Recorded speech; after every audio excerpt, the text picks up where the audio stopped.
She gave her first time to a Mafia king, and she never expected what would happen next. But the real shock was not the night he touched her. It was the moment she realized the man who shattered her heart was the one who led her straight into the arms of someone far more dangerous. Imagine finding out in one brutal instant that the future you protected was built on a lie. A hotel hallway, shaking hands, a locked breath, a boyfriend behind one door, betrayal behind the next, and a city waiting outside like it already knows your life is about to split in two. This is not just a love story. It is a story about heartbreak, power, obsession, and the moment a woman must choose whether love will cage her or awaken her. Stay with me until the end, and if this story pulls you in like the video, and tell me where you're watching from. So when the elevator doors slid shut behind Ava Bennett, there was already no clean way back to the girl who had stood outside Suite 1408, with her heart still trying to believe in Ethan Cole. The elevator moved in silence, smooth as water, carrying her upward through the dark glass spine of the tower. Chicago burned below them in ribbons of gold and red headlights flowing over wet streets. Neon caught in puddles, the river cutting a black line through the city. Ava stood very still, her fingers curled around the strap of her bag, her pulse still uneven from the sight of Ethan shirtless in that hotel doorway, his mouth already shaping excuses she had not stayed to hear. Beside her, Roman Moretti said nothing. That was the first thing that unsettled her. Most men filled silence because they were afraid of it. Roman seemed to own it. He stood in a black button-down with the top two buttons open, one hand in his pocket, the other hanging loose at his side, as though the entire city had adjusted itself to his pace years ago. He did not look at her directly, not yet. The reflection in the steel doors showed enough. The sharp line of his jaw, the stillness in his shoulders, the kind of control that did not need to announce itself. Ava hated the way her body noticed him. She had just watched her relationship rot in front of her eyes, and still she could feel the quiet heat of his presence, the dangerous steadiness of it. It made her feel disloyal to her own pain. The elevator opened straight into a private foyer lined in dark stone and low amber light. Beyond it, Roman's penthouse stretched out in glass and shadow, all clean lines and expensive restraint. The city flooded every window. The river shimmered below like a blade. Ava slowed at the threshold. It was not just luxury. It was precision.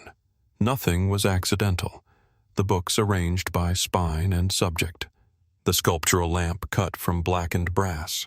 The single painting above the fireplace abstract and violent in deep reds and charcoal. Even the air felt curated, touched with cedar smoke and something colder beneath it. Roman set his phone down on a marble console and shrugged off his jacket. "You can leave your bag there," he said. His voice was low, rough, at the edges, the kind of voice that sounded intimate even when it was giving directions. Ava slipped her bag from her shoulder but kept one hand on it, Roman noticed. His mouth shifted, not quite a smile. "I'm not taking anything from you tonight, Ava." That should have comforted her. Instead, it sent a thin shiver through her. He had said her name like he had a right to it, but without forcing anything. He crossed to the bar, poured amber liquid into 2 glasses, and held one out to her. "This one won't burn as much." She took it carefully. Their fingers touched for half a second. His hand was warm. Hers was cold. She moved to the windows, partly for the view, partly because she needed distance. From here, the city looked unreal, too far away to hurt anyone. Cars the size of sparks, buildings like polished teeth. Somewhere down there was her dorm room with its chipped desk and overstuffed bookshelf and thrift store rug. Somewhere down there, Ethan was probably already rewriting what happened in his head, turning betrayal into confusion, confusion into an accident into something forgivable. The thought made her throat tighten. Roman gave her time. When he spoke again, he did it from a few feet away, not crowding her. "You don't have to talk." Ava stared out at the river. "I know." He waited. "That almost makes me want to." A quiet sound came from him, almost amusement, but gentler. "Then talk." She took a sip. He had been right. This one was smoother. For a moment, she said nothing. Then it all came out in strange pieces, not like a confession, more like glass shaken from a broken frame. She told him she was 22, a senior at Lakeview University, sociology major, Finals in 2 weeks. She told him she had been with Ethan a year, that she had not slept with him not because she was afraid, not because she was naive, but because she had wanted it to mean something. She had wanted to choose that moment when her heart felt safe enough to open the last locked door. Roman did not interrupt. She laughed once, but there was no humor in it. Stupid, right? Roman's eyes stayed on her face. Number. Ava let out a breath that shook in the middle. I thought tonight was going to be that night. The room seemed to tighten around the words. For the first time since they had left the bar, Roman moved closer. Not enough to touch her, just enough that she could feel the shift in the air. Then the wrong man almost got something he never deserved. Ava looked at him. No pity. No smugness. No soft, fake sympathy men wore when they sensed vulnerability and wanted to dress themselves in it.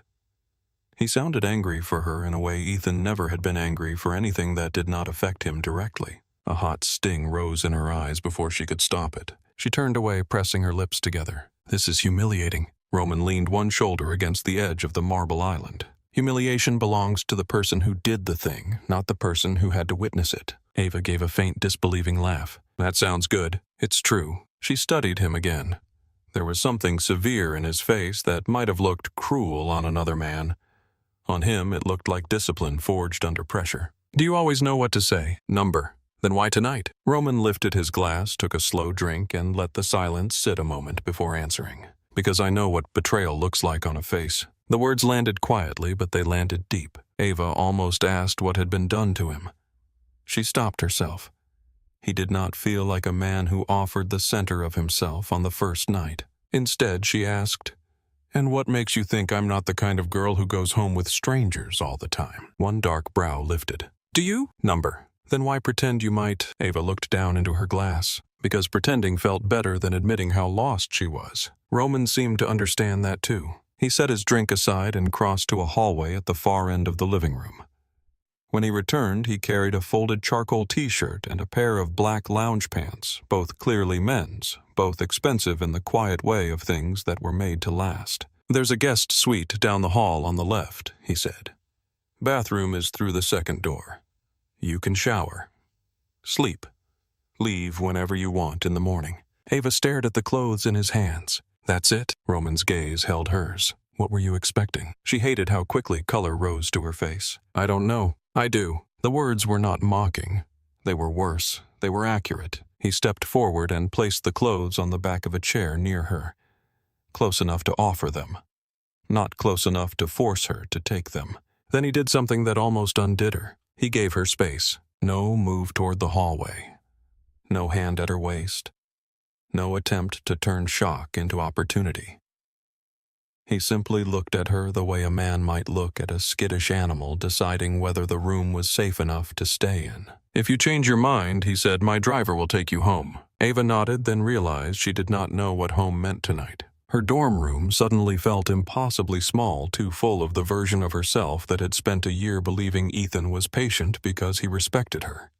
She could already see the fluorescent hallway lights, hear girls laughing down the corridor, imagine closing the door and finally having no one to perform strength for. The thought of breaking alone made her chest hurt. So she took the clothes. The guest suite was almost larger than her dorm room. Pale sheets, soft gray walls, a lamp glowing low near the bed. The bathroom gleamed in black tile and brushed steel towels folded with hotel precision. Ava locked the door behind her anyway. In the mirror, she barely recognized herself. Her eyes were swollen. Her hair, chestnut and usually neat, had come loose in damp waves around her shoulders. Her white top still smelled faintly of the perfume in Ethan's hotel room, sweet and expensive and nauseating. She pulled it off so fast her hands trembled. The shower hit her skin in hot sheets. She braced one palm against the tile and let the water pour over the place where the night had split open. For a minute she stood there trying not to think.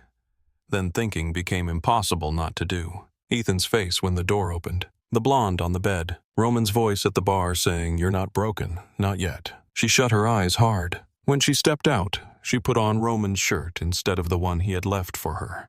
It hung past mid-thigh, the fabric crisp against her skin, smelling faintly of him. She did not know why she chose it. Maybe because it was easier to wear a stranger's clean scent than her own ruined evening. She intended to sleep. She could not. After half an hour of lying in the dark, listening to the muted hum of the city and the far-off rhythm of her own thoughts, she slipped out of bed and padded back toward the living room barefoot. Roman was there, not in bed, not gone. Seated alone on the long sofa near the windows, jacket off collar open, one ankle resting over the opposite knee, a low glass of whiskey untouched in his hand. The lights were dimmer now. The city made a silver ghost of him. Ava stopped in the hallway. His eyes lifted to her at once as if he had known she would come. "You don't sleep easily in strange places," he said. It was not phrased as a question. Ava crossed her arms loosely over herself, suddenly aware of the shirt, of the bare skin beneath it, of the way Roman's gaze registered all of that without lingering disrespectfully. "Number." He set the glass down. "Come here." She hesitated. Roman read that too. "Sit," he said, nodding toward the chair opposite him. "Not closer unless you want to." That should not have mattered as much as it did. The fact that he named the line before stepping over it. Ava moved to the chair and sat tucking one leg beneath her. For a moment, neither of them spoke. Then Roman's gaze flicked to the windows and back to her. "You look like you're deciding whether I'm a bad idea." Ava let out a small breath. "You are a bad idea, probably. And yet I'm here. And yet you stayed." The room held the words between them. Ava folded her hands in her lap so he would not see them shake. "There's something wrong with me," she said quietly. "I should have gone back to campus. I should have called my friend. I should not be in a stranger's apartment in the middle of the night wearing his shirt." Roman did not move. "Nothing is wrong with you." "Then why does this feel insane?" "Because pain makes ordinary choices feel impossible." She looked down. "Do you always make it sound simple?" "Number." "Then stop doing it now." Something shifted in his expression then, a darker tenderness. If tenderness could ever belong to a man like him. Roman leaned forward, forearms braced against his knees. "Fine. Here's the less simple version." His voice dropped. "You were betrayed. You were humiliated. You wanted the night to end somewhere that didn't make you feel small. That is not insanity. That is survival." Ava swallowed. His words pressed against a place inside her she had kept clenched all evening. When he reached out, he did it slowly enough for her to refuse. His fingers brushed a loose strand of damp hair back from her cheek. Barely a touch. Warm, controlled, devastating. Ava forgot to breathe. Roman's hand lingered for half a second at her jaw. His eyes stayed on hers. "I'm going to say something," he murmured, "and if it scares you, you go back to bed and lock the door." Her pulse kicked once hard. She nodded. "I don't like the thought of you crying over a man who was never worth your tears." Ava's throat tightened. "There are worse things you could have said." "I know." The honesty of that made the room warmer and more dangerous at the same time. She wanted him to touch her again.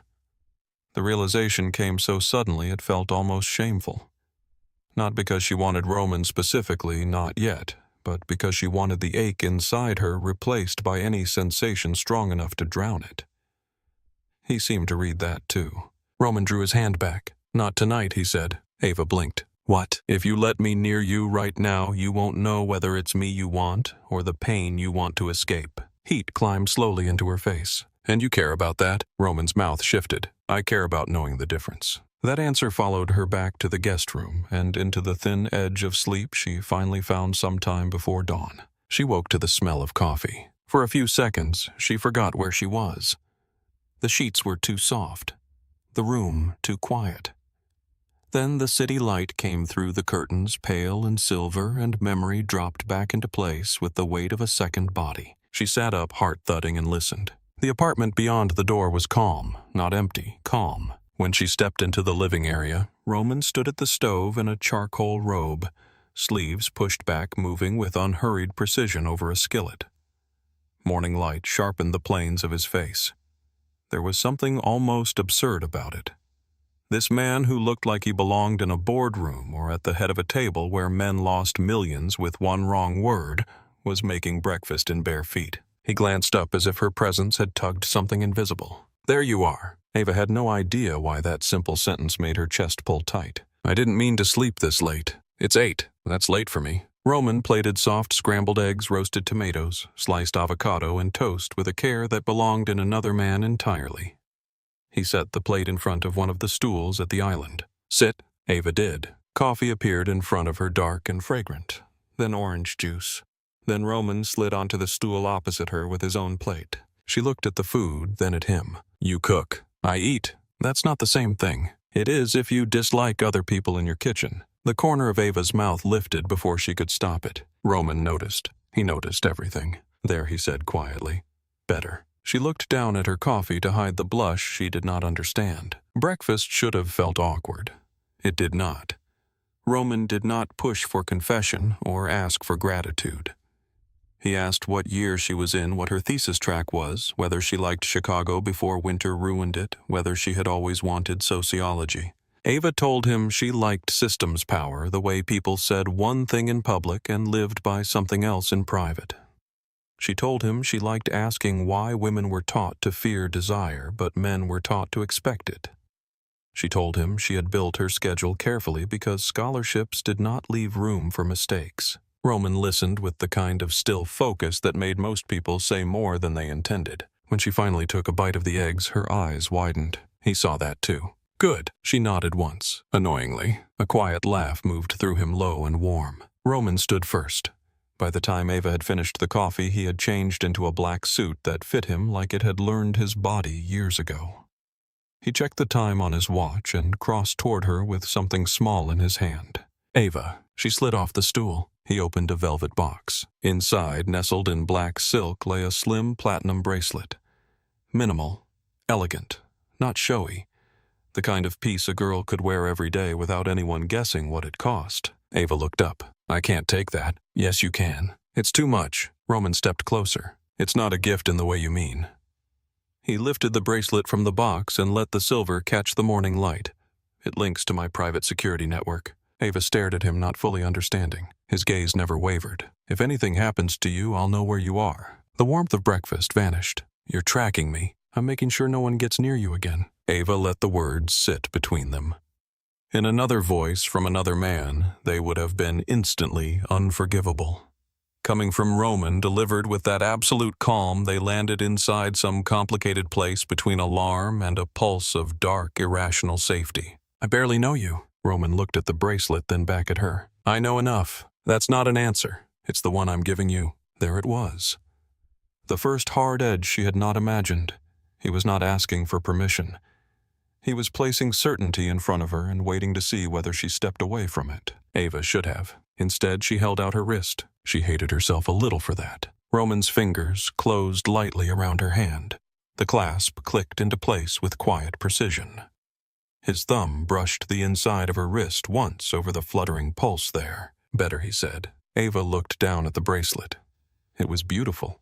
That almost made it worse. Roman reached for his keys. My driver can take you to campus. I can get there myself. I know. Then why do you keep saying things like they're already decided? His eyes settled on hers, cool and unreadable now. Because in my world, if I care about something, I make sure it gets where it needs to go. Ava opened her mouth, then closed it again.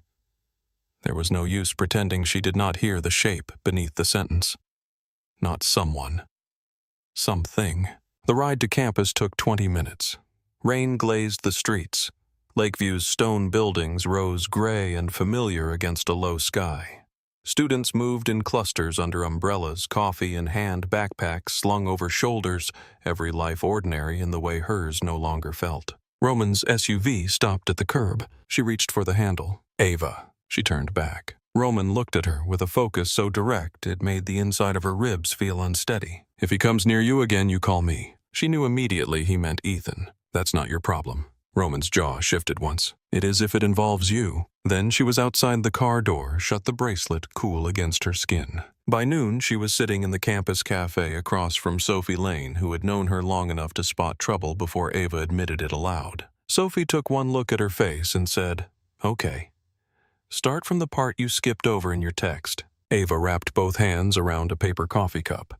The room buzzed around them with laptop clicks and low conversation, but Sophie's sharp blue eyes stayed fixed on her. It's a long story. I have class in 40 minutes and no morals. Go. So Ava told her.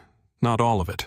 Not the way Roman's apartment felt after midnight, or how his shirt had smelled, or the exact note in his voice when he said, not tonight. But enough. Ethan, the hotel, the bar, Roman. Sophie went very still at that last name. Roman Moretti. Ava frowned. You know him? Sophie let out one disbelieving breath. Ava, everyone in Chicago knows him. He's in real estate. Sophie gave her a look. He's in a lot of things. She unlocked her phone, typed quickly, and spun the screen around. Roman's face filled it from a charity gala photograph. Dark suit, white shirt, no tie. One hand in his pocket, expression unreadable as cameras flashed around him. Below the image, a headline read, Moretti Air continues downtown expansion amid quiet buyouts. Sophie swiped again. Roman beside the mayor. Roman at a fundraiser. Roman leaving a courthouse flanked by attorneys. Roman at the opening of a private club rumored to be impossible to enter without the right last name or a debt that mattered. There are stories about his family, Sophie said, lowering her voice. Old Chicago stories, the kind that never make it into official biographies. Ava looked down at the bracelet on her wrist. It's not like that. Sophie followed her gaze. What is that? Nothing. Ava, it's a bracelet. Sophie leaned across the table and caught her wrist gently.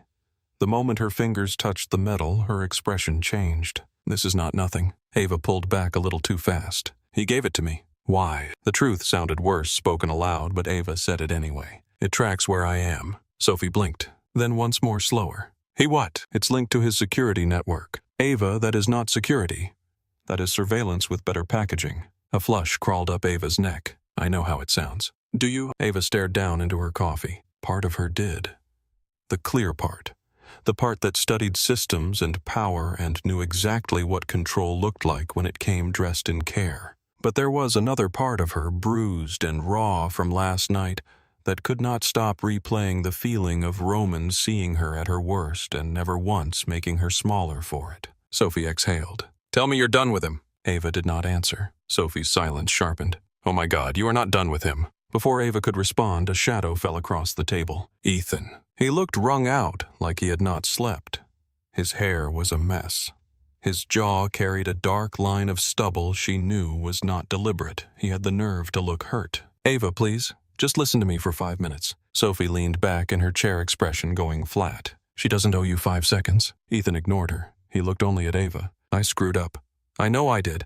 I was drunk and stupid and it meant nothing. Ava felt something in her chest go cold. Nothing. That's not what I mean. No, it is. You just think saying that makes it easier. Ava, come on. One mistake. One mistake doesn't usually involve a hotel suite. Students were starting to glance over. Sophie looked like she was 3 seconds from throwing her iced coffee in his face herself. Ethan reached for Ava's hand. She pulled it back before he could touch her. Then the black Escalade rolled silently to the curb outside the cafe windows. A change moved through the room almost before anyone understood why. Heads turned. The door opened. Roman stepped inside. He wore another dark suit, no coat despite the rain, the city damp still clinging faintly to his shoulders. He did not hurry.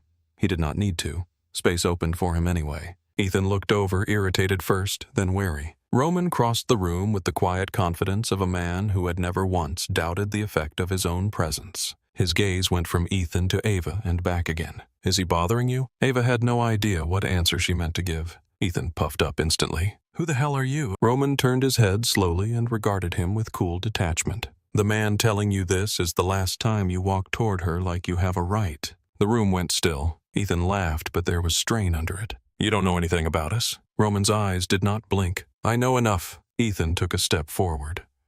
Sophie muttered something under her breath that sounded like a prayer or a curse.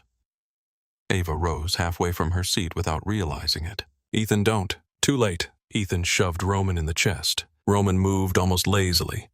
1 second, Ethan's hand was out.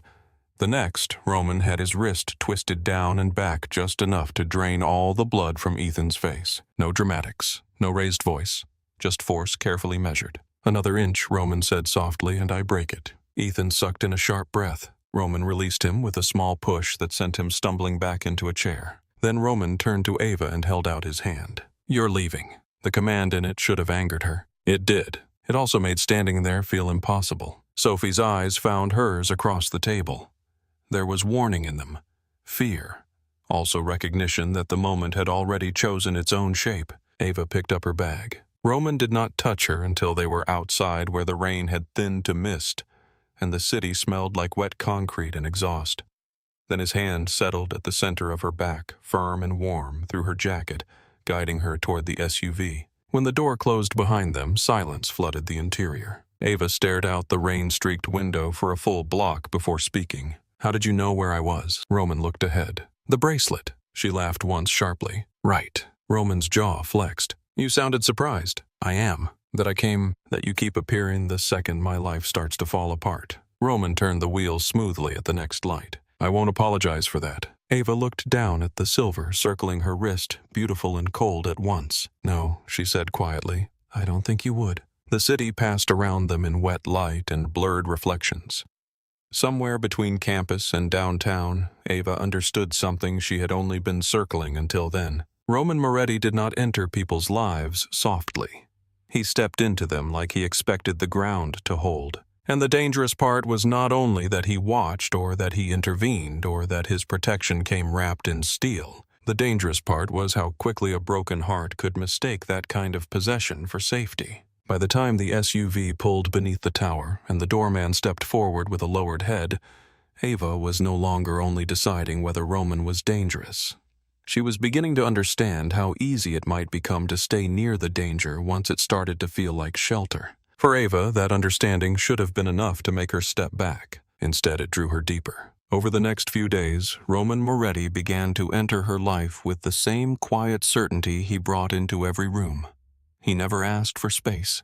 He simply occupied it until it felt as though it had always belonged to him. It started with small things that should have been easy to refuse and somehow were not. A black town car waiting outside her last class without warning. A text that appeared exactly when her seminar ended. Come downstairs. A cup of coffee already ordered the way she liked it, though she had never told him how she liked it. Ava learned quickly that Roman paid attention the way other men breathed. Effortlessly. Constantly. He noticed what she left unfinished on her plate, what made her look away, what subjects sharpened her voice and which ones made it go quiet. He remembered that she preferred her coffee dark in the morning and lighter by late afternoon. He remembered the name of the professor whose theories she hated and the old sociology book she had spent 3 weeks hunting through used bookstores for. He remembered everything. And after Ethan, after the hotel room, and the sick crack of humiliation inside her chest being remembered, felt dangerously close to being cherished. Roman did not overwhelm her with flowers or grand speeches. He gave her experiences, moments arranged so carefully they felt accidental until she looked closer. One evening after class, he took her to a quiet bookstore tucked between a tailor and an old jazz club in River North. He walked through the narrow aisles with one hand in his pocket, broad shoulders framed by dark wool and winter light, while the elderly owner greeted him by name and with visible respect. Roman never said why. He simply moved through the store as if every door in the city had opened for him often enough that he no longer noticed. Ava wandered toward the social theory shelves, and when she paused at a worn first edition she could never afford, Roman reached past her, took it down, and handed it to her. She looked at the price tucked inside. Absolutely not. Roman glanced at the number, then at her face. That was not a negotiation. Ava held the book against her chest. You do understand that some women find you infuriating. Roman gave her that slight, almost private smile she had begun to dread because it always reached her before she could defend herself. And yet you are still standing here. She hated that he was right. Another night he took her to a private dining room above an old Italian restaurant where the city glowed beyond leaded glass windows and a fire burned low in the corner hearth. He listened while she talked about her thesis ideas about power structures and gender and the invisible bargains women learned to make long before they had words for them. Roman sat across from her, one sleeve rolled back, long fingers curved around a glass of red wine, watching her the way some men watched a storm they wanted to step into. You look at people like you already know what they're hiding, he said. Ava set down her fork. That sounds more flattering than it is. Mostly I just pay attention. So do I. Not in the same way. Roman leaned back in his chair. No, I pay attention because not doing that can get you killed. The words settled between them with surprising weight. Ava's gaze lifted. He had said it calmly, not as a joke, not as a threat, but as a fact that belonged to his bones. Roman, she said carefully, what exactly is it that you do? The corner of his mouth shifted. You've seen the public version. That isn't an answer. It's the one people get. Ava should have let it go. Instead, she held his eyes and said, I'm not people. For one suspended second, something dark and unreadable moved across his face. Then it was gone. No, Roman said quietly. You are not. It was the first time he had spoken to her as though the distinction mattered. After that, the city itself began to feel altered.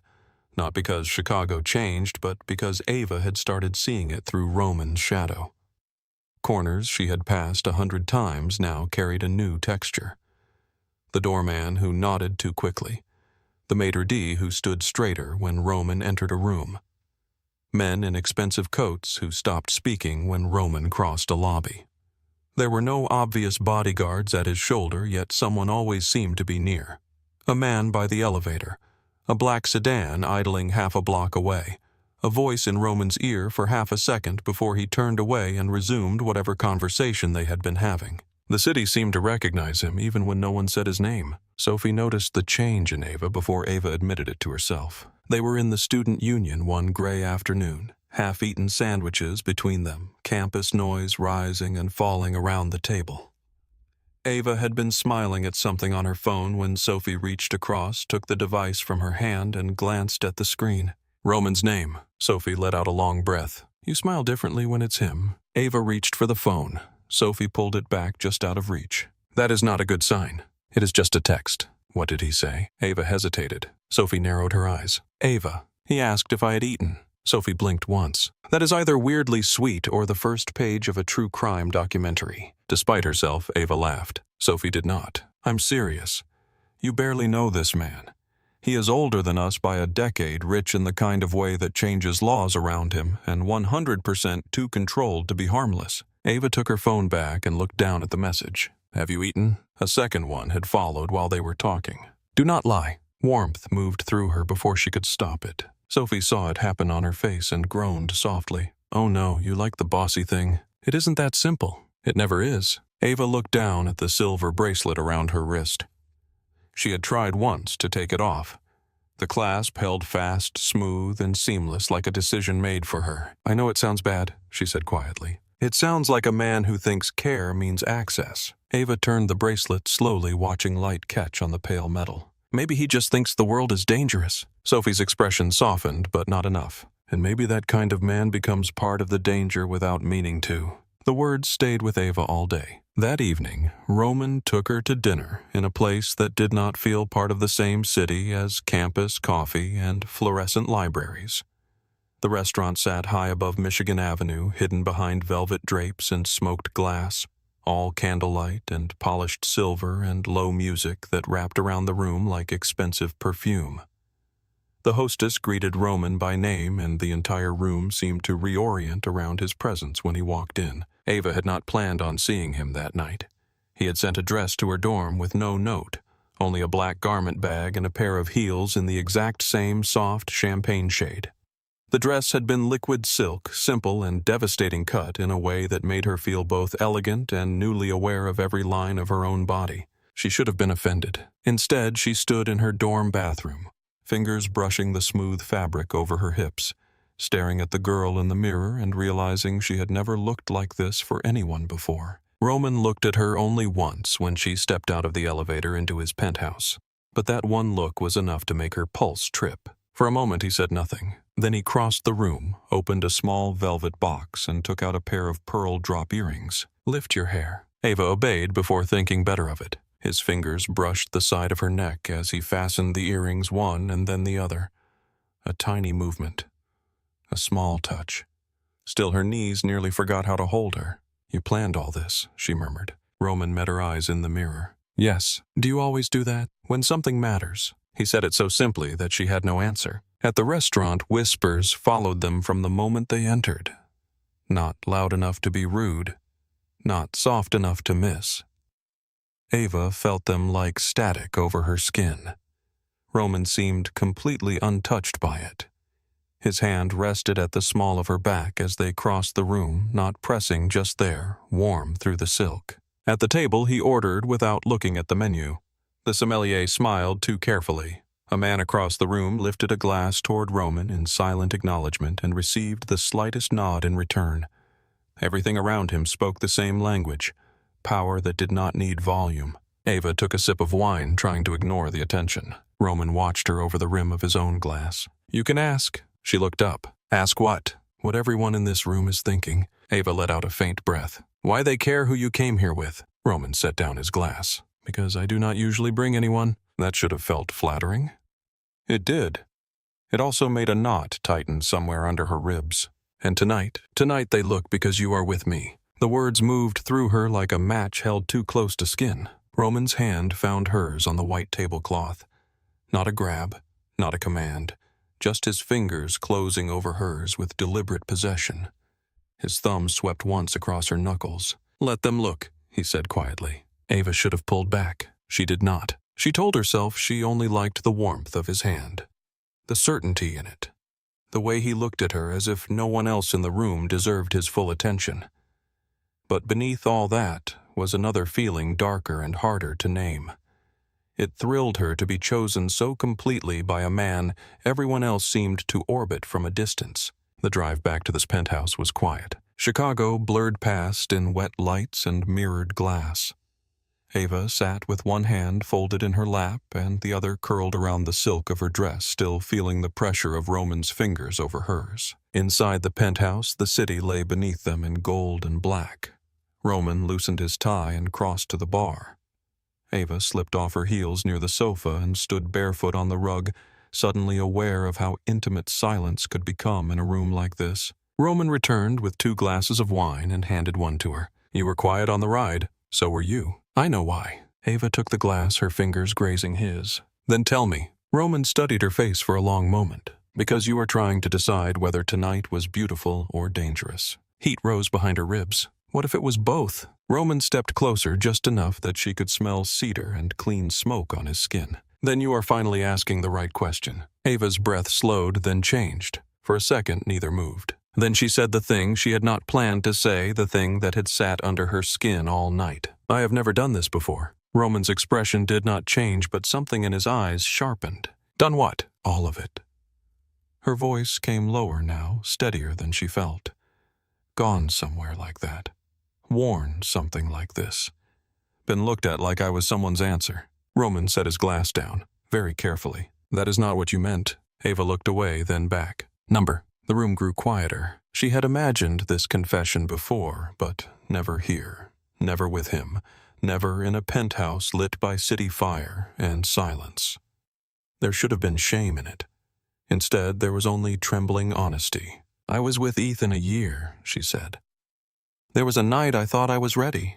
I wanted to be. But when it came down to it, my whole body just said no. Roman did not move. Ava swallowed. I thought maybe something was wrong with me. Slowly, Roman reached up and touched her chin, turning her face back toward him. His fingers were warm and impossibly steady. Nothing was wrong with you. Ava's lashes lowered. You say things like you know. I do know this. His thumb shifted once barely there, and yet her pulse answered it instantly. Your body knew before your pride did. The words broke something open inside her. She looked at him then, with no room left for pretending. Roman did not fill that space with hunger right away. He held it. Respected it. That made him more dangerous than if he had pounced. Ava's voice came quiet. Why do you act like losing things is a war? For the first time that night, Roman's gaze shifted from her face to the city beyond the glass. When I was 17, my father trusted the wrong men. His voice was low and stripped of all ornament. By 20, I was burying family and cleaning up debts that were not mine. Since then, I have learned one rule. If you do not control what matters, someone stronger, crueler, or more patient will take it. Ava's heart tightened. Is that how you see people? As things that can be taken. Roman looked back at her. Number. Then what am I? His hand fell from her chin to the side of her neck. Gentle. Heavy with awareness. A woman I should have walked away from the night I met her. Ava could hear her own breath. She could hear his too. Why didn't you? Roman's mouth hovered a fraction from hers. Because I did not want to. It was Ava who closed the distance. Not much. Just enough for her mouth to brush his once tentative and trembling to test whether the heat she had been carrying for days had a shape. Roman held still for half a second as if giving her every chance to retreat. Then his hand slid to the back of her neck and he kissed her fully. Not rough, not yet, just deep enough to make the world tilt. Ava gripped the front of his shirt. Roman's other hand came to her waist, spanning it through silk, drawing her a little nearer, just enough to let her feel how carefully controlled he still was. His mouth moved over hers with unbearable patience, like a man who knew exactly how fast he could undo someone, and had chosen not to. When they finally broke apart, Ava was breathing like she had climbed too many stairs. Roman rested his forehead lightly against hers. "Look at me." She did. His eyes were darker now, stripped down to something more primal than composure. "Nothing happens because you are hurt," he said. "Nothing happens because you are trying to forget someone else. It happens because you want it." Ava's voice shook. "And if I do?" Roman's hand tightened once at her waist. "Then tell me that when you are certain." He kissed her again, slower this time, and the city seemed to disappear around them. That night did not feel like a fall. It felt like crossing a threshold she had once mistaken for fear, and now recognized as trust. Roman carried none of Ethan's carelessness, none of that boyish hunger to claim before understanding.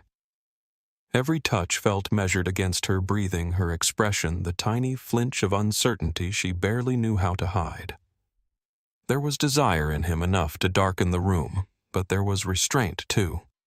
The combination undid her more thoroughly than force ever could have. By morning, Ava woke wrapped in sheets that smelled faintly of cedar and cool linen. Roman's arm heavy across her waist, his breathing even behind her. For a suspended second, she did not move. There was a stillness to waking beside someone that could terrify or comfort. With Roman somehow it did both. She lay there, listening to the city hum through the glass, aware of the heat of his body at her back, aware too of the silver bracelet still circling her wrist, and the truth it represented. She had crossed one line. The others had not disappeared. They had only become easier to ignore in the dark. Roman's hand shifted slightly, his palm flattening over her stomach as he woke. "You're thinking too loudly." Ava smiled despite herself. "That is not a real thing. With you it is." She rolled onto her back. Roman looked down at her hair, slightly mussed face, softer with sleep than she had ever seen it. He brushed his knuckles over her cheek. "Stay tonight." The words were simple, not dramatic, yet Ava heard the deeper note beneath them. "Not tonight alone. Not only this bed. Stay in the rhythm of me." She should have said no. Instead she whispered, "I have class at 10. Roman did not smile. "I did not ask about 10. By the end of that week, Ava had spent more nights in Roman's penthouse than in her dorm. Her textbooks appeared on his dining table. Her skincare bag sat by the sink in the guest bath, then disappeared into a drawer she had not put it in. One morning she found a silk robe folded at the foot of the bed in a color she never would have chosen for herself, and somehow loved the moment she touched it. The line between visiting and belonging began to blur. Sophie saw it clearly before Ava did. "You are vanishing," she said one afternoon, catching Ava by the arm outside the library. "You are here physically, but your whole life is somewhere else." Ava shifted her bag higher on her shoulder. "That is dramatic." "No dramatic as dating a man rumored to own half this city and then pretending it means nothing. It does not mean nothing." Sophie's expression softened for one breath, then sharpened again. "That is exactly what I am afraid of." Later that night, rain tapped softly against the glass, while Roman stood in the kitchen in shirt sleeves pouring her a second glass of wine.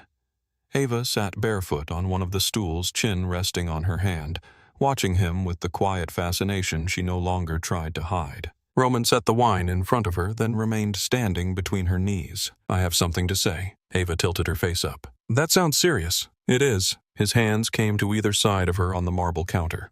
Not trapping, surrounding. "Move in." For a second, Ava thought she had misheard him. Then she laughed softly out of pure disbelief. "You cannot be serious." "I am. Roman." He held her gaze without blinking. "I sleep better when I know where you are." Ava searched his face for irony and found none. "That is not romantic." "No," he said quietly. "It is not." The truth of it pressed into the space between them, raw and unvarnished.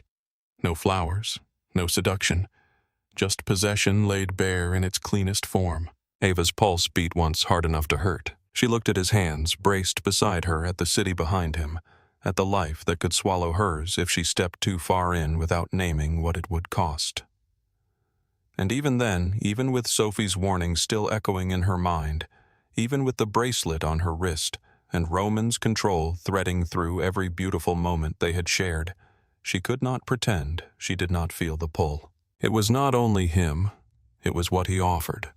Shelter, intensity, the illusion that someone strong enough to command the world might choose to build a corner of it entirely around her. Ava set her hand over his wrist, not accepting, not refusing. Just feeling the power there, and somewhere deep beneath the warmth, the want, and the dangerous comfort of his nearness, the line between being loved and being claimed began to blur in ways she could no longer afford not to see. That truth found her sooner than she wanted it to.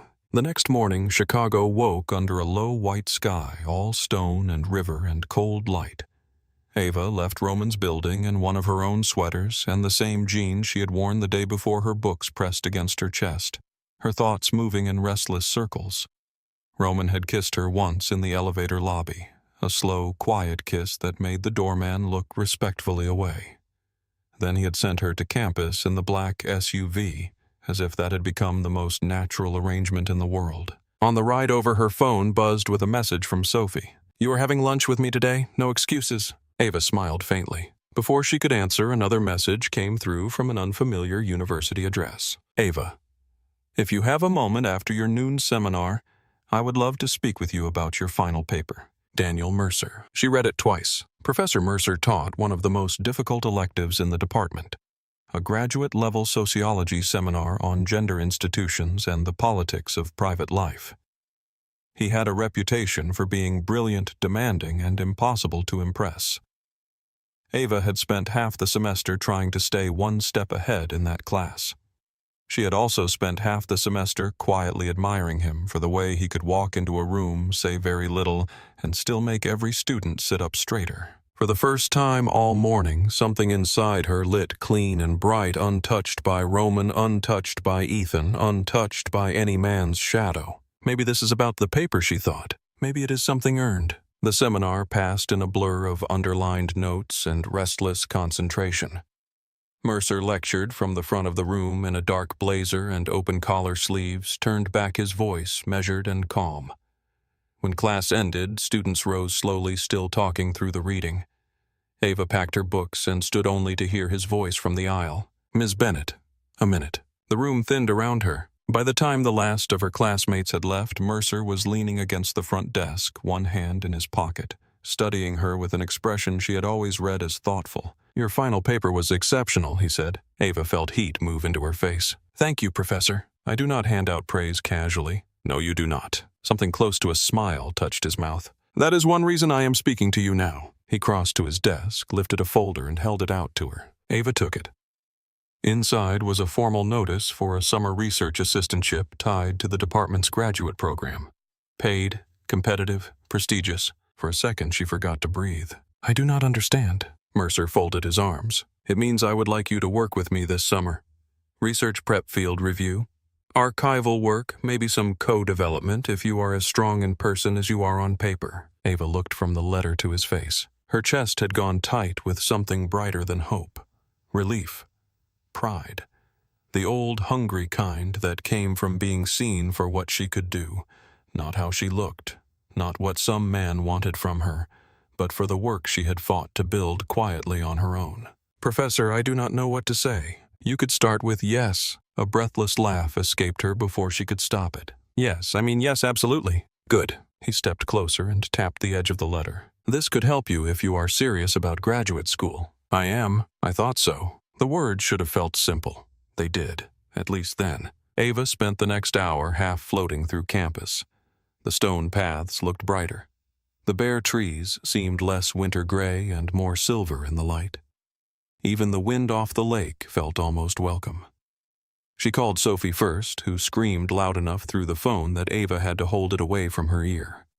Then she sat on a bench outside the library and stared at the offer letter again. It was real. Something she had wanted before Roman, before Ethan, before any of the chaos of the last week.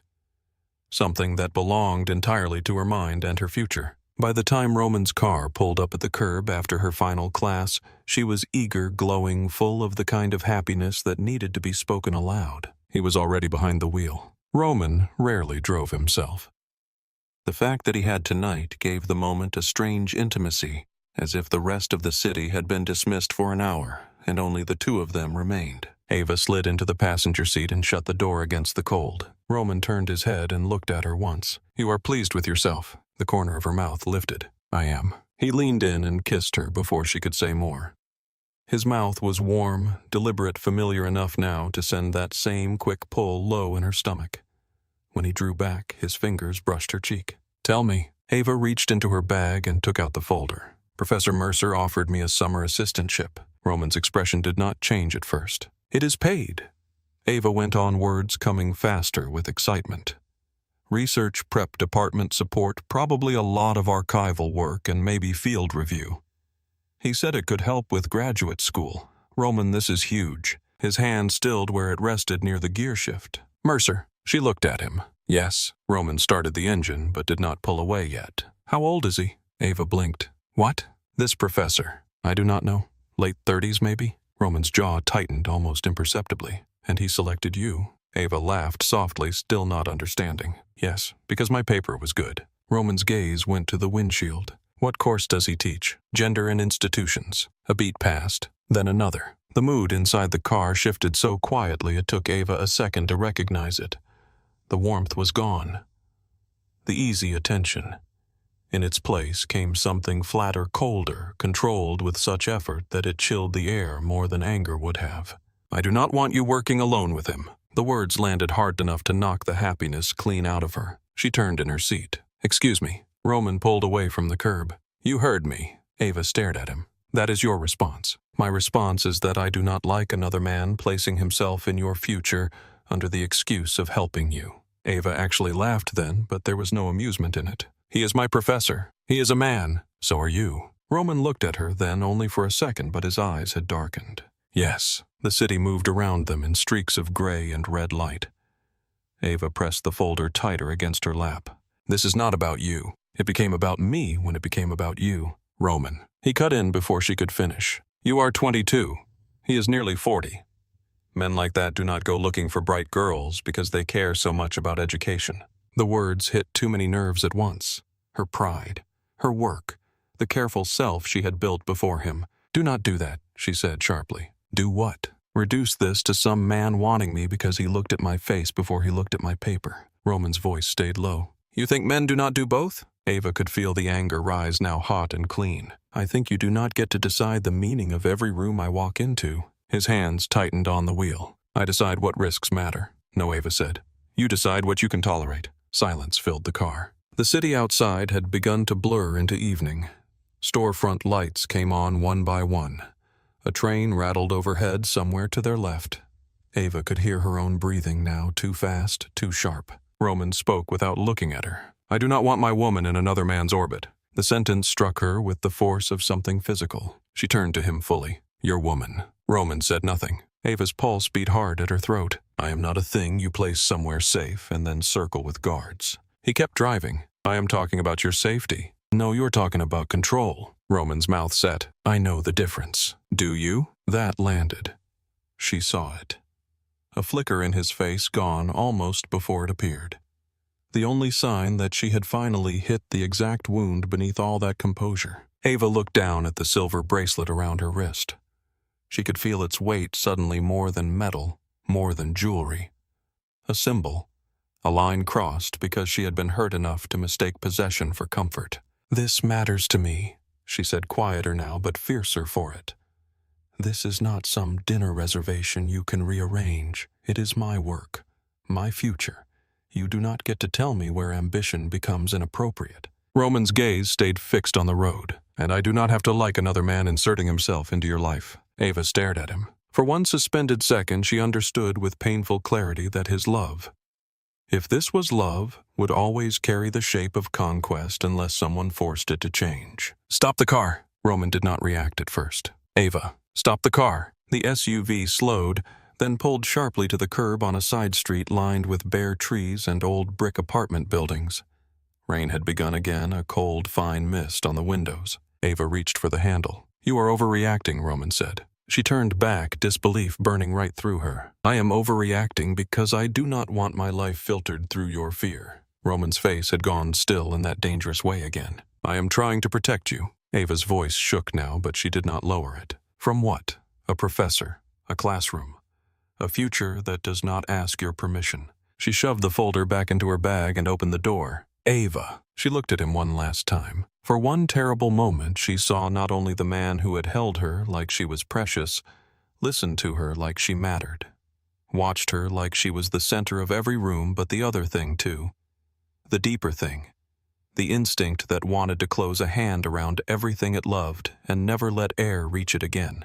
"I am not coming tonight," she said. Then she stepped out into the cold and shut the door. She did not run. She would not give him that picture. She walked the 6 blocks back to campus with rain catching in her hair and anger making her steps hard and fast. By the time she reached her dorm, her cheeks were wet, and she could not tell how much of it was weather. That night she did not answer her phone. Roman called once, then not again. That silence almost hurt more. Near midnight, unable to sit still, Ava crossed to the narrow dorm window and pulled back the curtain. His Escalade was parked across the street. Lights off, engine dead. Just there, her breath caught. A normal man would have texted. A healthier man might have stayed away. Roman sat in the dark like a threat, a vigil or a confession he did not know how to make. Ava stood at the window for a long time, fingers pressed against the glass. She hated that part of her wanted to go down there. Hated even more that another part wanted him to leave on his own. By dawn, the car was gone. The next morning, campus buzzed with the cheap electricity of gossip. Phones out, heads bent together, smirks exchanged over coffee and laptop screens. Ava felt the shift before she knew the cause. She was halfway through a line at the campus cafe when Sophie appeared at her elbow with a face that already told her enough. "Do not panic." Ava closed her eyes briefly. "That means I should panic." Sophie held up her phone. A local society account had posted grainy photos from the restaurant. Roman's hand at Ava's waist. Ava in the champagne dress. Roman leaning down toward her at the car door. The caption was worse. Chicago's untouchable king seen with mystery college girl. Ava felt all the air leave her lungs at once. Around them, the room had not gone silent, but it had grown more focused. She could feel people pretending not to stare. "Oh my God," she whispered. Sophie lowered the phone. "It is going to blow over. That is not the point." "No, I know." Ava looked around the room and saw recognition blooming in faces she did not even know. A boy from her statistics course glanced at her, then at his screen, then back up with open curiosity. 2 girls by the condiment counter whispered behind their hands. Ava sat down hard at the nearest table. For the first time since Roman entered her life, she felt the cost of being seen beside him by the world he moved through so easily. Until then, his power had mostly enclosed her in private rooms, black cars, quiet dinners. Now it spilled out into public, flattening her into a type, a girl, a mystery, a rumor in heels. Sophie slid into the seat across from her. "Look at me." Ava did. "You are not what that caption says." A humorless laugh escaped her. "It does not matter. Everyone already decided what they are seeing." Sophie reached across and squeezed her hand. "You know who you are?" Ava thought of the assistantship letter in her bag and did not answer. Later that afternoon, after the stares and the whispers and an entire lecture, she barely heard Ava cross the sociology building to meet Professor Mercer and finalize the paperwork. She had almost canceled. Pride stopped her. The department hallways were quiet, washed in late light. Mercer's office door stood open, but he was just stepping out as she approached, jacket over one arm, reading glasses in hand. "Ms. Bennett." "Professor, I was hoping to sign the forms." "Of course." He smiled and nodded toward the side garden entrance rather than the office itself. "Walk with me a moment." Ava hesitated only briefly, then followed him out beneath the stone arch and into the small enclosed courtyard behind the department. Winter had stripped the ivy from the walls. The fountain in the center was dry for the season.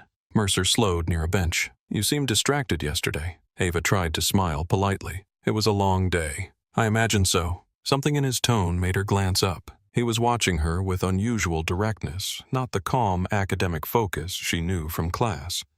Something more personal sat beneath it now, harder to name and impossible to ignore once noticed. "I wanted to say," he continued, "that opportunities like this are not only about scholarship. They are about fit, trust, chemistry." Ava stood very still. "I understand the work is collaborative." Mercer stepped closer. "Yes, collaborative." Too close. Ava's grip tightened on the strap of her bag. He lowered his voice. "You are remarkable, Ava. Bright, beautiful, serious. Not many students have your kind of presence." The words hit her like cold water. "Professor, I've been watching you all semester." Ava took a half step back. His expression softened into what he likely thought was warmth. There is no need to be nervous. I'm saying this because I think there could be real value in a closer working relationship. Her stomach turned. In one blinding second, Roman's ugly suspicion and her own fierce defense of Mercer crashed together inside her chest. Professor Mercer, she said carefully, I respect you very much, but if this conversation is not about the assistantship, I should go. He moved again, another small step, one hand lifting as if to soothe her. You are misreading me. His fingers brushed under her jaw. Ava recoiled instantly. The shock of it froze her where she stood. Then a voice cut across the courtyard, cold enough to strip the air bare. Take your hand off her. Mercer dropped his arm and turned. Roman was already halfway across the stone path. A black coat. Dark suit. No rush in his stride because none was needed.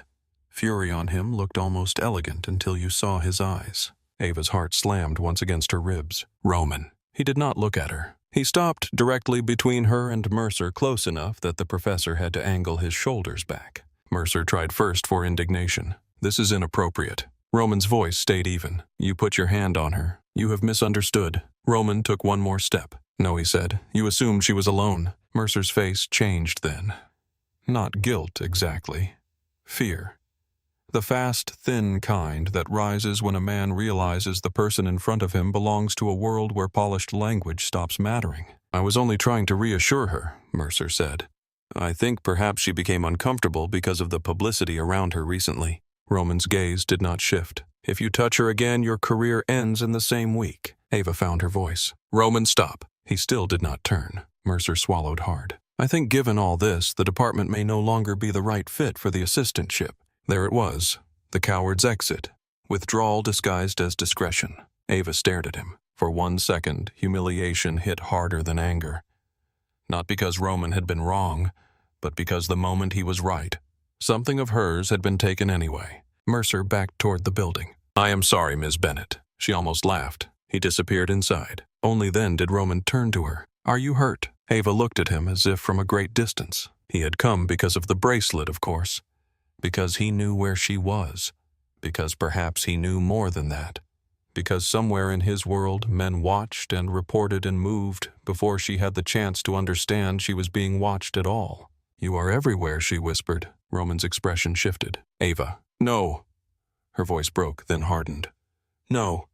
Do not say my name like that. Rain had begun again, thin and cold in the courtyard air. Roman took one slow step toward her. I was right. She stared at him. The words landed like a slap. You were right, she repeated. Do you hear yourself? That man would have taken advantage of you. And you do not. His face went still. Ava's eyes burned now. My ex wanted to own me. My professor wanted to use me. And you keep calling it protection while you decide where I go, who I see, what opportunities are acceptable when I need rescuing, and how close is too close if it is not you. Roman's jaw tightened. I am trying to keep you safe. Ava let out a sharp, shaking breath. I cannot breathe inside your version of safe. The sentence hung between them naked and final. For the first time since she met him, Roman looked struck. Not angry, not cold, wounded. That almost made it worse. He reached for her arm. Ava pulled away before he could touch her. I need you to leave me alone. His hand dropped. Rain darkened the shoulders of his coat. A muscle moved once in his jaw. The city noise beyond the courtyard walls seemed suddenly very far away. Roman said nothing. Ava turned and walked out through the archway with tears hot on her face and fury keeping her upright. She kept walking past the department, past the library steps, past the students who turned to look and then looked away. By the time she reached the edge of campus, she was shaking. That night, the city felt colder than it had in weeks. Roman went back to his penthouse alone. He poured whiskey and did not drink it. His phone stayed silent on the marble counter. The bracelet system showed no alert, no threat, no emergency. Only the quiet fact of her moving farther from him through streets he could not command without losing her completely. Ava sat in her dorm room with the assistantship letter still in her bag and Sophie's coat over her shoulders, staring at the dark window until the glass reflected a girl who finally understood that love could feel like shelter and suffocation in the same breath. Neither of them slept.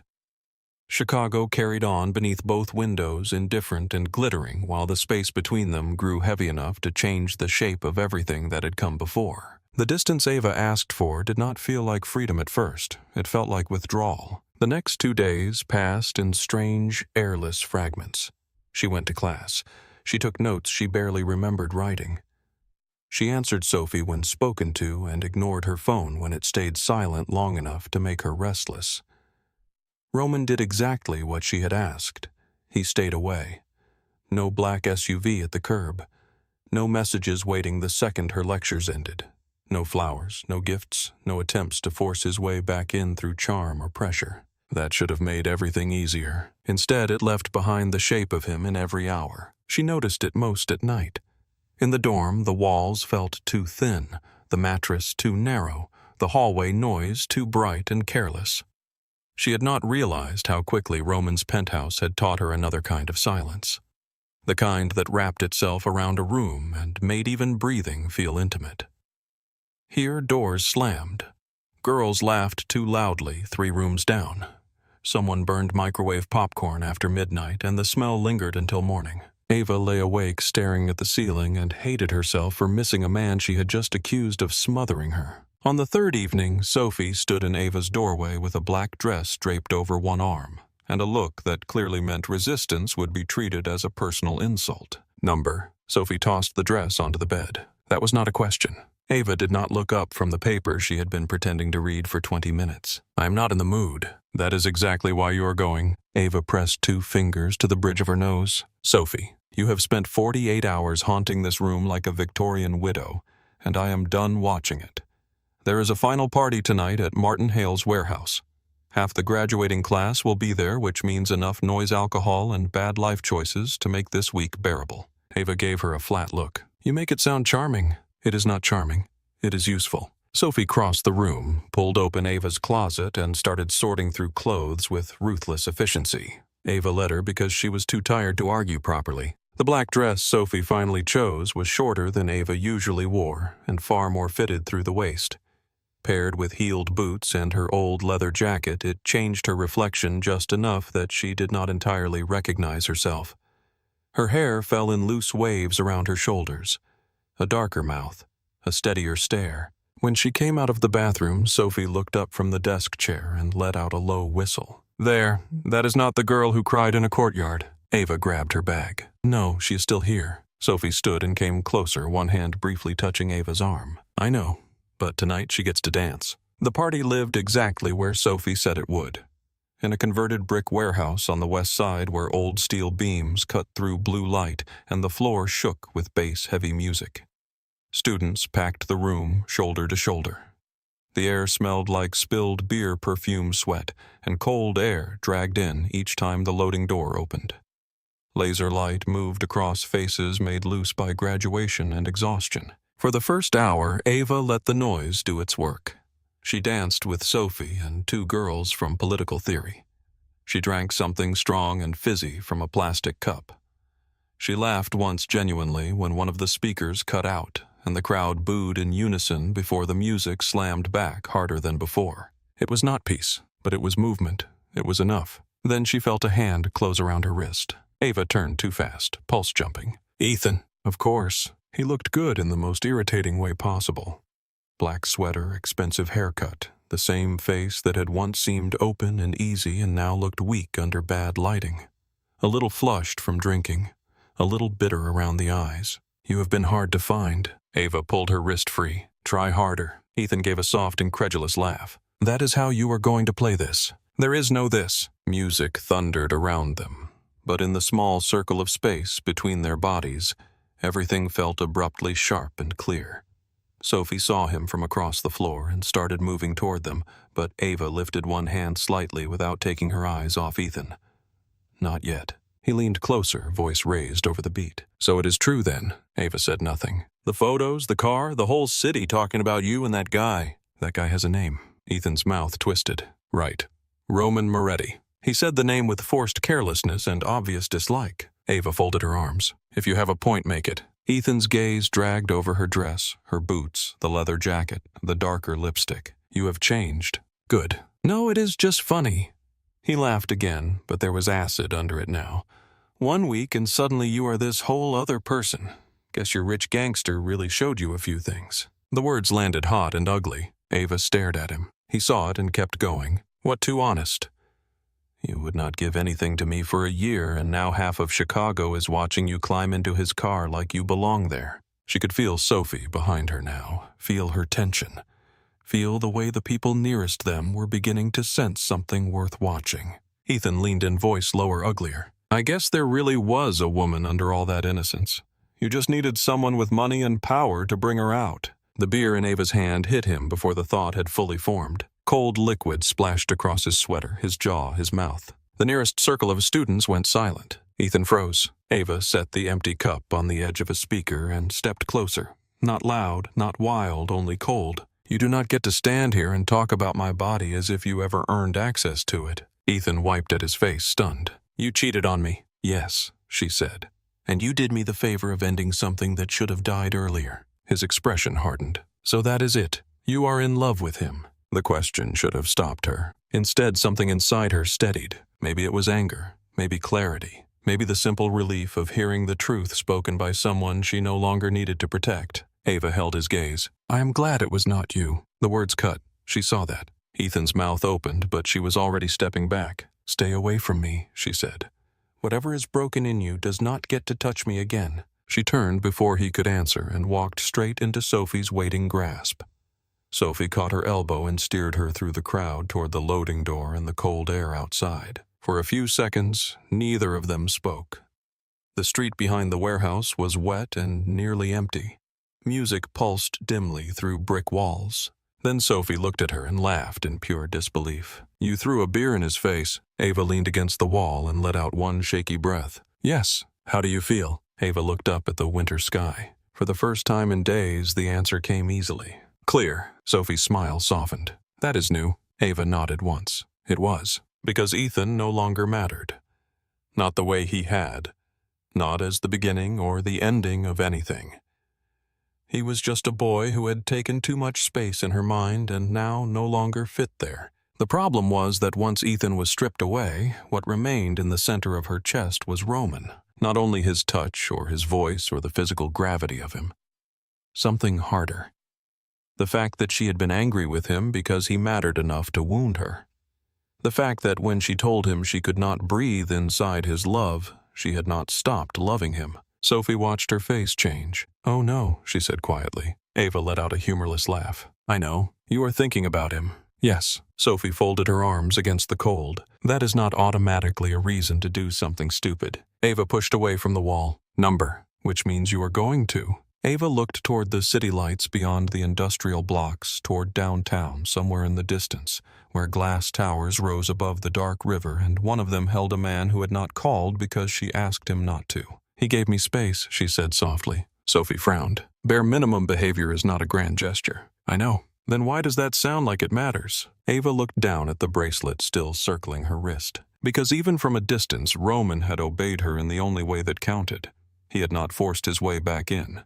He had not bargained. He had not turned apology into seduction. He had done something much harder for a man like him. He had stopped. It matters, Ava said, because he did not make me fight for the silence. Sophie went very still. Then she sighed. I hate that I understand why that matters to you. Ava reached up and touched the cool metal at her wrist. I am not going back to surrender. Sophie searched her face. Then what are you going back to do? Ava met her eyes. To choose. She left 10 minutes later. A rideshare carried her through the city in streaks of reflected streetlight and dark river glass. The farther east they drove, the quieter she became. Her anger had burned down into something cleaner now. Not weakness, not craving. Intention. By the time the car pulled beneath Roman's building, she knew exactly what she needed to say first. The private elevator rose in absolute silence. Ava watched herself in the mirrored wall. Black dress, bare legs, leather jacket, eyes too bright, the bracelet flashing pale at her wrist. When the doors opened onto the penthouse foyer, she did not hesitate. Roman opened the door before she knocked. For one suspended second, neither of them moved. He was in a white shirt with the sleeves rolled back and dark trousers, no jacket, no tie. His face gave nothing away at first. Then his gaze fell to her dress, her mouth the storm still alive in her eyes, and something changed. Not relief. Something deeper and more dangerous than relief. Ava. She stepped past him into the apartment without answering. The penthouse looked the same. Amber light, black stone. The city spilled beneath the glass. Yet after 2 nights away, everything felt sharpened, as if absence had stripped the place down to what it actually was. Beautiful, controlled, built to hold a man who hated uncertainty. Roman shut the door behind her. "Were you at the party?" Ava turned slowly to face him. "You know I was." His gaze flicked to the bracelet and back to her face. No denial.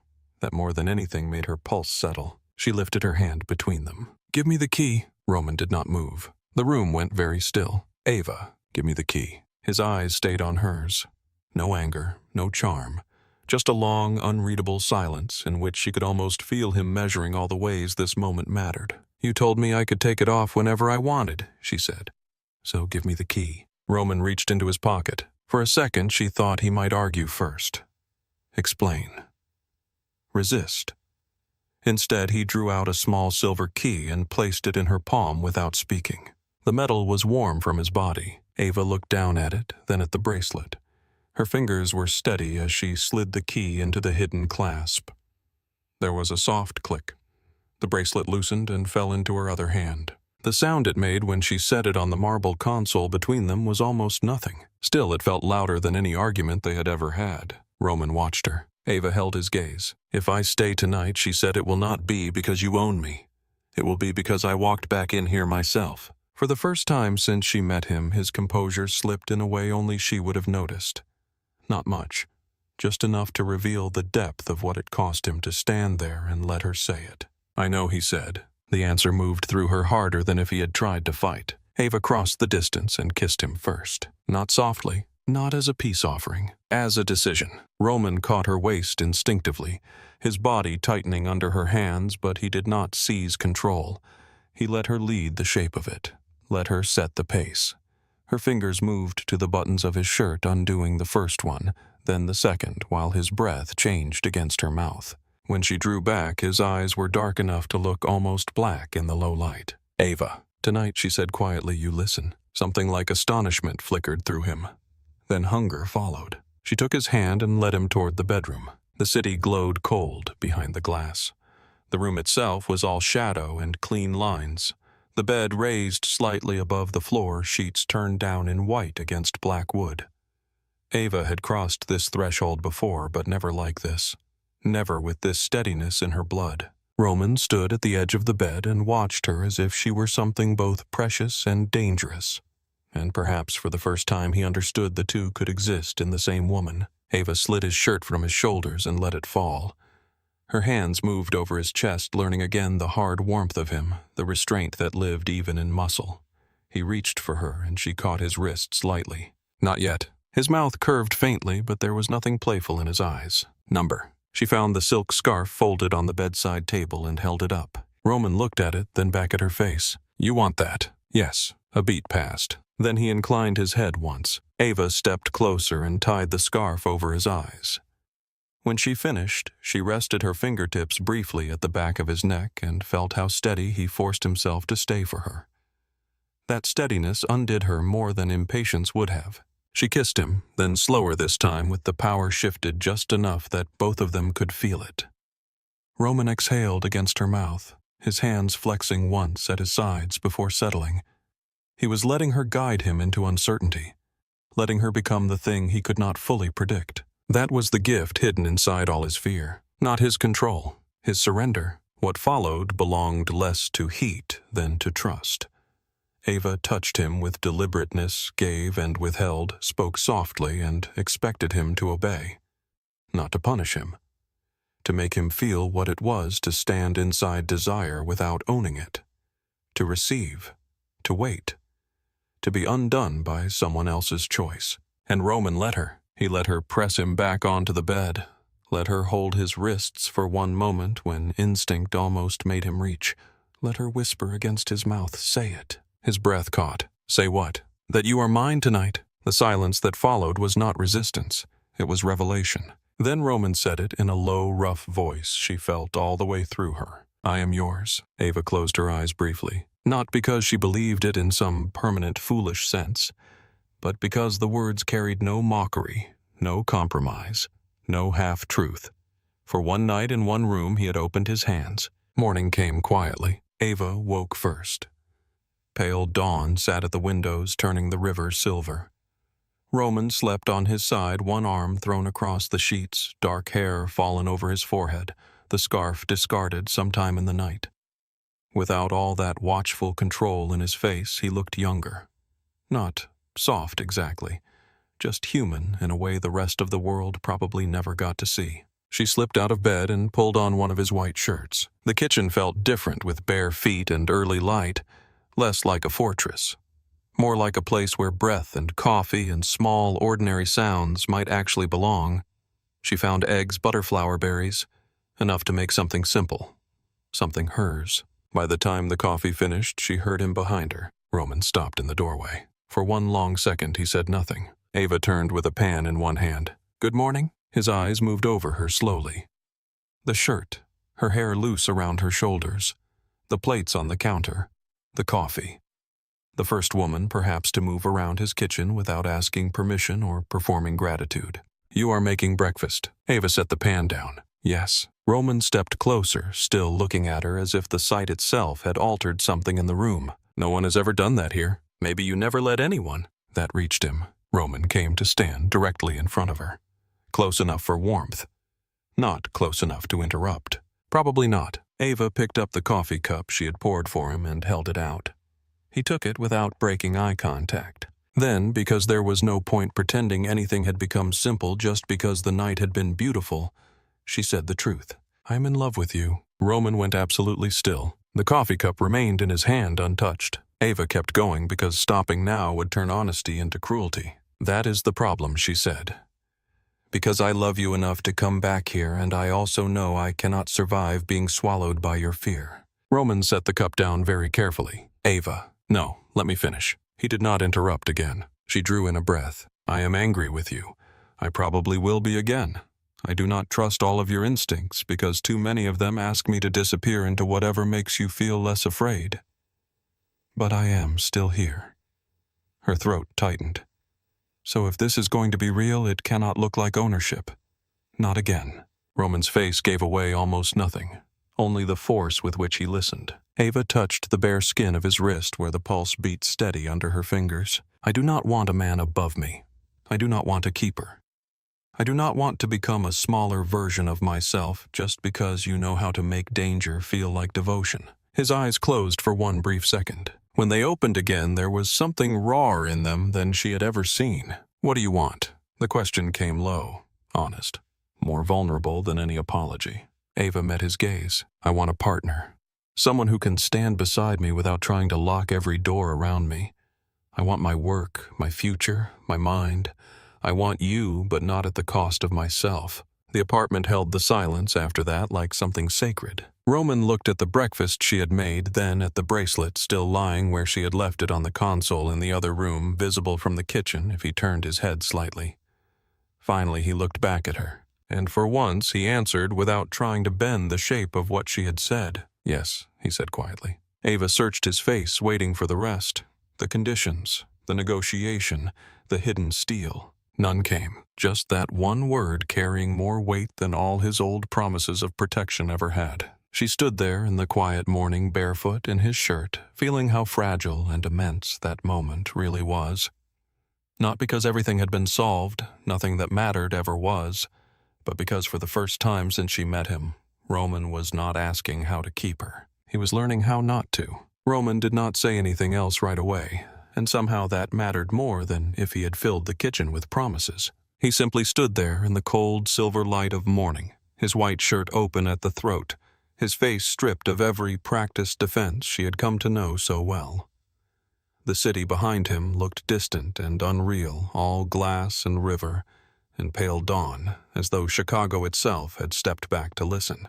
Ava had expected resistance, explanation, at the very least some instinctive reach for control disguised as compromise. Instead, Roman looked at her the way a man might look at the ruin of a house he had built with his own hands, and only just realized he had set too many locks on the doors. Finally, he spoke. "I disconnected the tracking network the night you left." Ava did not move. Roman's gaze dropped briefly to the counter between them, then rose again. "I should have done it sooner, I know that. The words entered her quietly, but they changed the air all the same. Ava had not expected him to go first.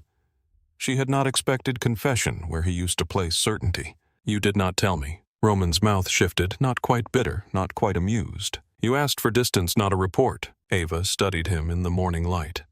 There was no performance in him now, no carefully calibrated charm, only fatigue and honesty, both of which looked almost foreign on a man built so completely out of control. "Why," she asked softly, "did you do it that night?" Roman rested both hands on the back of one of the kitchen chairs, not sitting, just grounding himself in the room. "Because after you said you could not breathe inside my version of safe, I went home and realized I had spent days watching your movements like they were proof I could keep the world from touching you." He paused. "And the relief I felt every time I knew exactly where you were disgusted me." Ava's chest tightened. Roman looked away for a moment toward the windows and the silver line of the river cutting through the city. "When I was young," he said, "every person I cared about became leverage for someone else. My father trusted men he should have buried earlier. My mother lived as if elegance could soften fear. My brother thought being loved made him untouchable." His jaw shifted once. None of them survived the lesson. Ava stood very still. Roman had offered pieces of his past before, but only fragments. Hard polished edges. This was something else. Not a story told to impress. A wound uncovered because she had asked him for truth, and he finally understood that truth was the only currency she would take from him now. He went on in the same low, even voice. "I built my life so no one would ever use what mattered to me again. Buildings, companies, alliances, people. I learned how to close my hand before anything could be stolen out of it." His eyes found hers. "Then you walked into a hotel bar looking like your heart had just been dragged through glass, and I did the worst thing a man like me could do. I wanted you before I understood what wanting you would make me." Ava felt the words move through her slower than breath. This was not romance polished into something easy to admire. It was darker than that. More useful, too, because for the first time, Roman was not asking her to forgive the shape of him. He was naming it. "You turned that fear on me," she said quietly. Roman did not flinch. "Yes." The single syllable struck harder than denial would have. Ava looked down at her own hands, at the faint mark where the bracelet had rested for days, a small pale memory at her wrist. When she looked back up, Roman was still there in exactly the same place, as if he would remain standing in that morning light until she decided what his honesty was worth. "My work still matters," she said. "My future still matters. What happened with Mercer does not change that." "It should not," Roman answered. Ava searched his face. "Do you mean that because you know you have to say it, or because you finally understand it?" Roman let out one slow breath. "Both." The answer was so direct she almost smiled. He saw it before it fully formed, and something in his expression softened. Then he crossed the room, not quickly, not with the confidence of a man assuming welcome, but with the care of someone approaching a line he had once crossed too easily. He stopped close enough that she could feel his warmth, close enough to touch if either of them chose to, and said in a voice lower than before, "Become the woman you have been working to become. Finish what matters to you. If there is a place in that life for me, I will earn it." Ava had not expected the sting of tears then. Not after arguments, not after anger, not after the kind of night that had remade the axis of power between them. But there it was all the same. The simple force of hearing him speak about staying in her life as something that required worth rather than dominance. She blinked once and looked away. Roman noticed. Of course he did. He always noticed. But for once he did not step in to manage the feeling. He let it breathe. That morning stretched longer than either of them intended. Breakfast went mostly cold while they talked in a way they never had before, without seduction as a shield, and without conflict sharpening every sentence. Ava told him what graduate school meant to her. Not prestige, not escape, structure, thought. The chance to build a life with her own mind at the center of it. She told him how long she had wanted to study the private bargains women made with power and fear, how often she had watched girls around her confuse intensity with respect, because no one taught them how to tell the difference. Roman listened with the same still attention that had first drawn her to him, but now there was something else inside it. Humility, perhaps, or the beginning of it. He told her things too, not everything. Roman did not seem built for total confession, but enough. Enough to let her see how young he had been when blood and debt and loyalty had become the grammar of his life. Enough to let her understand that his empire was not simply wealth but architecture against loss.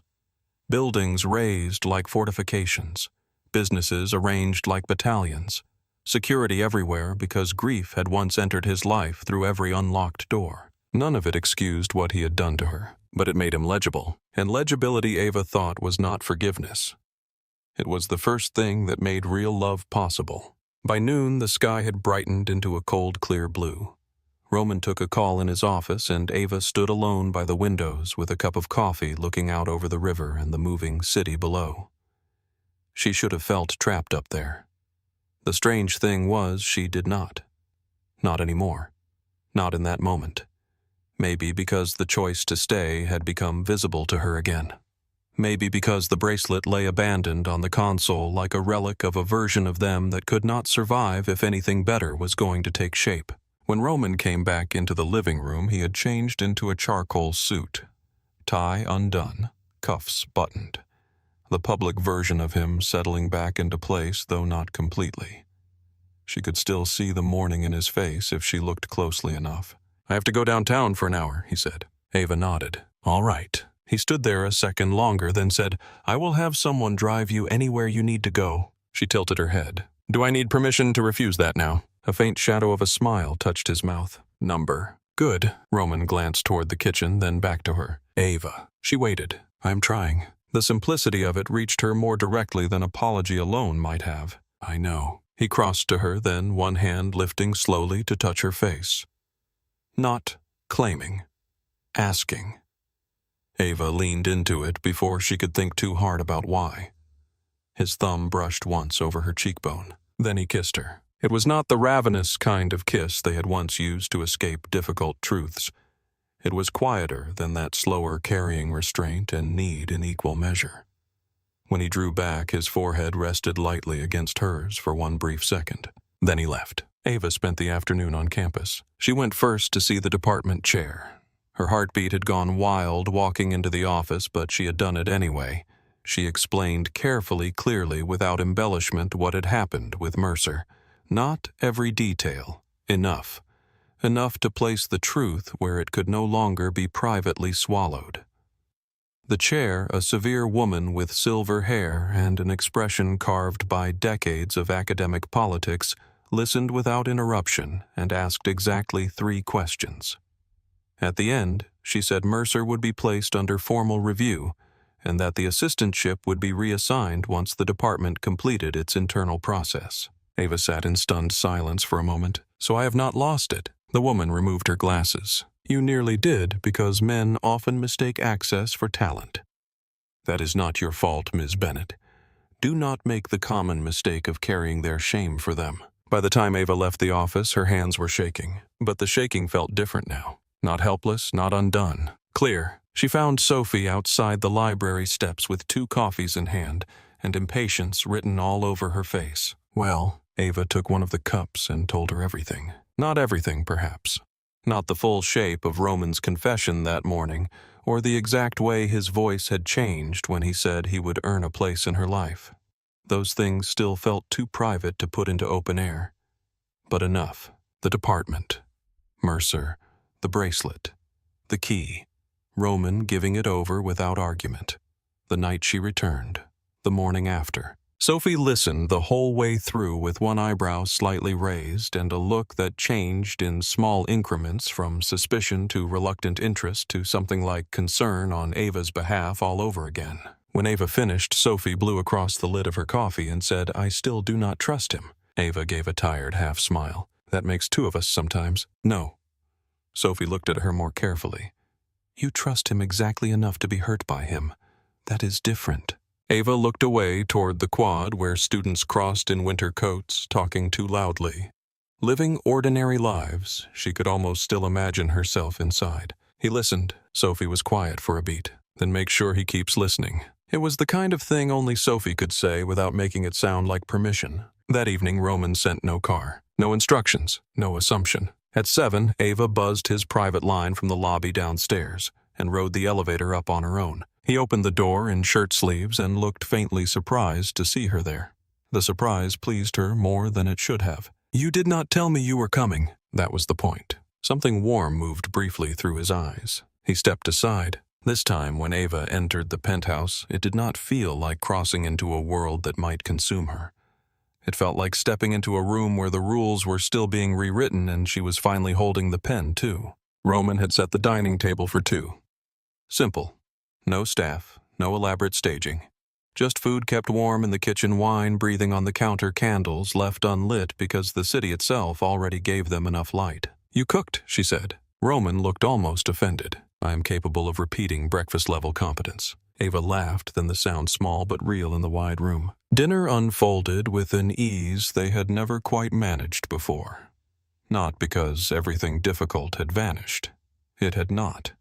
The difficult things sat with them at the table like unwelcome but necessary witnesses, but neither of them tried to dress those things in softer clothes. Roman asked about the department chair and listened carefully when Ava told him the assistantship had not vanished after all, only changed hands. He did not mention Mercer beyond one brief tightening of his jaw. He only asked when the summer work would begin and whether the new supervisor would be someone she respected. Ava in turn asked about his day. He told her more than he once would have. A property acquisition, a board vote, a dinner he would avoid next week because the men attending were tedious and dishonest in equal measure. The details themselves mattered less than the fact that he was speaking as if she had a place in his mind beyond his fear of losing her. Later, after dishes had been abandoned in the sink and the city had gone fully dark beyond the windows, they stood together in the living room. No music, no wine in hand. Just the quiet hum of the building and the river below. Roman had changed into a gray robe. Ava wore one of his soft shirts again, this one falling almost to her knees. She stood by the glass, one hand resting lightly against the cool pane. "You are thinking," Roman said from behind her. "When am I not?" He came to stand beside her. The city glittered below like an answered dare. Ava turned toward him. "I meant what I said this morning." Roman's eyes held hers. "So did I." She searched his face for any trace of retreat and found none. "I cannot become smaller to make this easier." "You will not. And I cannot promise I will always understand you." Roman's gaze dipped briefly to her mouth, then back to her eyes. "I do not always understand myself." The honesty of it made something in her soften all over again. Then Roman did something she had not anticipated. He stepped back. Not far. Just enough to break the spell of nearness that usually pulled them into each other before either of them had finished speaking. His hand disappeared into the pocket of the robe. When it came back out, he was holding a small black velvet box. Ava went completely still. Roman looked at the box once before lifting his gaze to her face. "I knew too early," he said quietly. That was part of the problem. Her throat tightened. He crossed the room slowly, as if each step mattered enough to measure. "There is no logic to what happened when I saw you that night. I have had women in my life before. I have wanted things before. None of that prepared me for you." His voice lowered. "Maybe because you did not arrive polished and perfect. You arrived shattered and furious and still trying to stand. I recognize something in that." Ava's pulse beat hard in the silence. Roman stopped in front of her and with an almost unbearable calm went down on one knee. Not theatrically. Not with the easy confidence of a man who assumed the world would give him another yes because it usually did. He looked like a man doing something that cost him. The box opened in his hand. Inside, against black velvet, a diamond caught the city light and held it. Ava drew in a sharp breath. "Roman." He did not look at the ring. He looked only at her. "I am not asking you to belong to me," he said. "I asked for the wrong thing every time I thought that was love." His hand tightened slightly around the box. "I am asking whether one day I might belong beside you."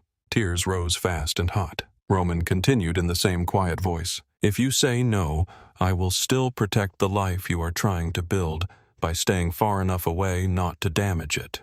If you say yes, I will spend the rest of mine learning how to stand next to what I love without closing my hand around it." The room blurred for a second. Ava had imagined proposals in the abstract the way girls sometimes do not because they expect them, but because stories teach them to. None of those old imagined scenes looked anything like this. Nothing about Roman on one knee in the glow of Chicago felt soft or conventional.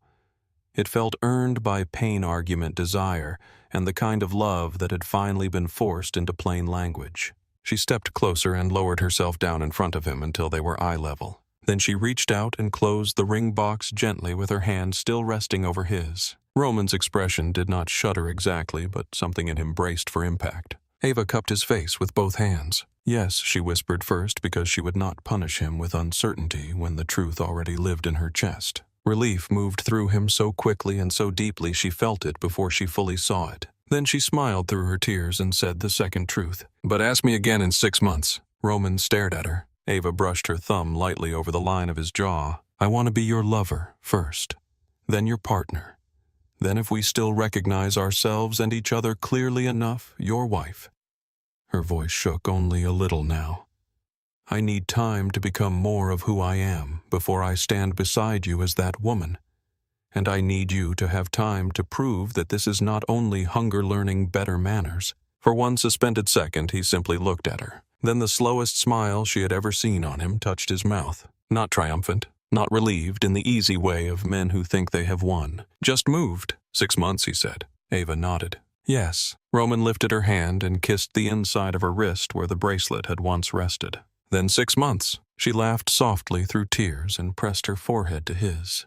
Roman rose, drawing her up with him, and the ring box remained closed in his hand, while he held her against him, not tightly, not like possession, but like something far rarer for a man like him. Reverence. Outside Chicago stretched vast and sleepless beneath them. Inside the penthouse felt quieter than it ever had, stripped at last of some old, invisible pressure. The city still belonged to men like Roman in ways that would never be simple. Ava still belonged first to herself in ways she would have to defend again and again. But when he touched the back of her neck and she looked up into his face, she did not see a cage waiting to close. She saw a man who had finally learned that love asked more of him than power ever had. And when she kissed him there in the silver dark above the river, it was not surrender. It was an answer.